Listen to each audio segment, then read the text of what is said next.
अब मैं अगर आपको शार्क टैंक में जाने की जर्नी बताऊं तो शार्क टैंक में 4 राउंड्स होते हैं। पहला राउंड होता है जिसमें हमें एक 10 पेज का छोटा सा एप्लीकेशन भरना होता है ऑनलाइन, जो जून या जुलाई के अराउंड आ जाता है। ये कोई भी भर सकता है।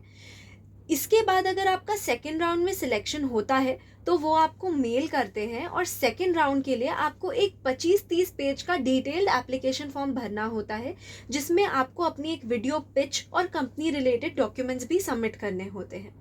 अगर इसमें आपका सिलेक्शन हो जाता है तो थर्ड राउंड होते हैं इन पर्सन ऑडिशंस, जिसमें कि आपको मुंबई, दिल्ली या बैंगलोर में किसी एक जगह जाना होता है और वहाँ ऑडिशन देना होता है। सारी चीज़ें ऑडिशन में शार्क टैंक की तरह होती हैं, बस सामने आपके शार्क्स नहीं होते, सोनी टीवी की टीम बैठी होती है और उनको आपको अपनी प्रेजेंटेशन देनी होती है। ये सारे तीनों राउंड्स अगस्त तक कंप्लीट हो जाते हैं। इसके आगे अगर आपका सिलेक्शन होता है तो बिटवीन सितंबर टू दिसंबर आपको कभी भी कॉल आ सकती है, और वो कॉल आपको 10 दिन पहले आती है कि आपको मुंबई आना है, और वो होता है फाइनल राउंड, जहां आप शार्क्स के सामने प्रेजेंट करते हैं, जहां वही होता है एग्जैक्टली जो कि आप टीवी में देखते हैं।